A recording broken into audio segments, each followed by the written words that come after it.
सुनो समाचार की ओर से मैं मनोज कुमार सिन्हा आपका हार्दिक अभिनंदन करता हूं। आज मैं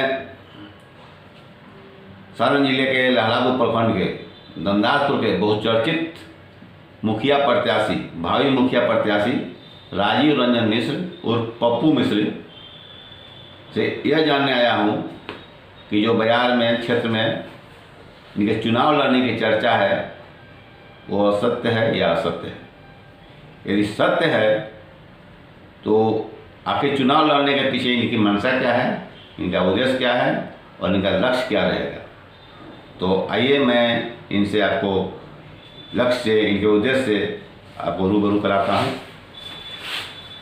पप्पू मिश्र जी, सुनो समाचार में आपका स्वागत है।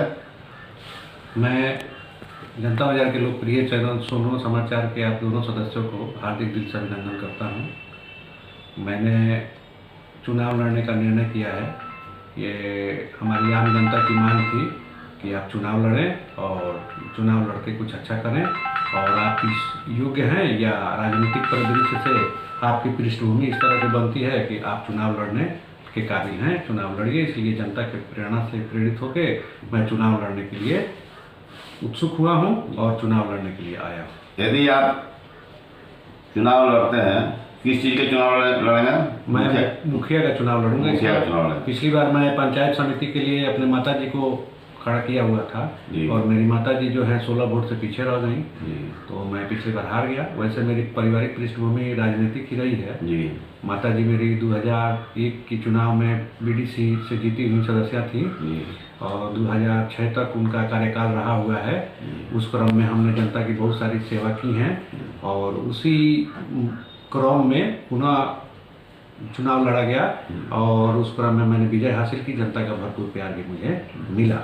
अब मैं चुनाव इसलिए लड़ रहा हूं ताकि जो कार्य अधूरे मेरे पड़ गए हैं, जो सपने थे हमारे वो अधूरे पड़ गए हैं, क्योंकि मेरी पारिवारिक परिस्थिति राजनीति की रही है और समाज की सेवा करना ही रही है। गरीब लोगों का मदद करना या कुछ ऐसे जो भी कार्य बन पड़ा है अपने स्तर से, सब लोग सारे लोग एक दूसरे का मदद करते हैं। तो यदि आपके माता जी तो बीडीसी नहीं है, आप मुखिया का चुनाव लड़ रहे हैं जी, तो मुखिया का चुनाव यदि आप जीत जाते हैं, विजयी हो जाते हैं इसमें, तो आपका सर्वप्रथम प्राथमिकता क्या रहेगी? मेरी सर्वप्रथम प्राथमिकता ये रहेगी कि मैं जिस तरह से सामाजिक समस्याओं को जान पाया हूँ, उस समस्याओं को मैं अपने स्तर से दूर करने का प्रयास। समस्या क्या है? सामाजिक समस्या भी है, आर्थिक समस्या भी है, राजनीतिक समस्या भी है, बहुत सारी समस्याएं ऐसी हैं। चूँकि आज तक जितने भी लोग मुखिया बने या प्रत्याशी बने, सभी ने समाज का दोहन किया है।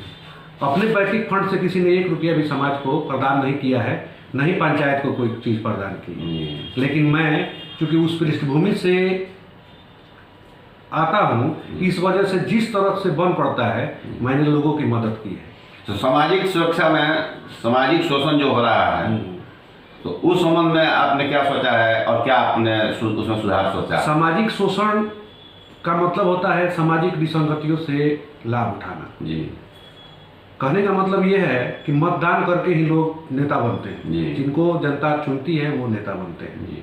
नेता बनने के तदुपरांत जब जनता उनके पास अपनी अपेक्षाओं को लेके जाती है तो वो उस पर खरा नहीं उतरते। खरा इसलिए नहीं उतरते हैं क्योंकि उन्हें लगता है कि मैं मुखिया जनता के लिए नहीं, व्यक्तिगत विकास के लिए बना हुआ, मैं अपने घर बनाने के लिए मुखिया बना हुआ, ठीक है, और गाड़ी खरीदने के लिए मुखिया बना हुआ। लेकिन नहीं, जनता तो अपने लिए मुखिया चुनती है। लोकतंत्र में नेता इसलिए चुना जाता है क्योंकि वो जनता का सेवा करेगा। तो यहाँ जनता का सेवा कोई करने के लिए नहीं आता है चुनाव लड़ने, यहाँ केवल अपना वैयक्तिक लाभ उठाने के लिए ही चुनाव लड़ने लोग आते हैं। लेकिन मेरी मानसा ये है कि मैं अगर चुनाव जीतता हूँ तो मैं पूर्ण रूप से अपने जो आर्थिक संपदा है, चल या अचल, सबसे मैं जनता की सेवा करूँगा। और चूँकि मैं पहले से भी करते आया हूँ, समाज में ही रहा हूँ, समाज में ही रहूँगा, तो मैं करते आया हूँ, इसलिए मैं करता रहूँगा। इतना जनता को विश्वास है, इसी वजह से मुझे मुखिया बनने के लिए यह प्रेरित किया गया है जनता के द्वारा। समाज के द्वारा आपको प्रेरित किया गया? यस, हाँ, समाज के द्वारा प्रेरित किया गया है। तो क्या आप समाज के लिए जो आपको जो लक्ष्य है, क्या क्या आपका लक्ष्य है समाज में? क्या आप कहाँ तक ले जाएंगे? मैं सभी स्तर से समाज को अच्छा करने का प्रयास करूँगा, आर्थिक स्तर से भी, सामाजिक स्तर से भी और राजनीतिक स्तर से भी। अब आर्थिक स्तर में ये आता है कि बहुत सारे लोग समाज में 2 वक्त के रोटी के लिए तरस जाते हैं, उसकी भी व्यवस्था मेरे द्वारा किया जाएगा, किया भी गया है। इसके अलावा जितनी भी स्थितियाँ बनती हैं जो बिगड़ी हुई हैं या सरकार का मदद उन तक नहीं पहुंच पाता है, उसको पहुंचाने का मैं भरपूर प्रयास करूंगा। जैसे माना कि जन वितरण प्रणाली चलती है सरकार के द्वारा, लेकिन उसमें बहुत सारी विसंगतियाँ हैं। विसंगतियाँ ये हैं कि लोगों जब जाते हैं, जो गरीब तबके के लोग हैं, जन वितरण प्रणाली की दुकान पे, तो उनके द्वारा पैसा ज़्यादा लिया जाता है, अनाज कम दिया जाता है, कभी कभी गफलत से पैसा अनाज मार भी दिया जाता है। तो ये सारी विसंगतियाँ जो है मैं दूर करने का प्रयास करूँगा। शिक्षा और स्वास्थ्य के बारे में आपने कुछ सोचा है? मैं शिक्षा क्षेत्र से जुड़ा हुआ हूँ, मैंने 2 स्कूल का संचालन किया है और मैं स्कूल भी चलाता हूँ। जनता बाजार में एक ITI की भी स्थापना मेरे द्वारा की गई है और मैं उसका भी संचालन करता हूँ। तो मैं शिक्षा के मर्म को अच्छी तरह से समझता हूँ। केवल बिहार की शिक्षा जो है मध्याह्न भोजन पे ही आके अटक गई है।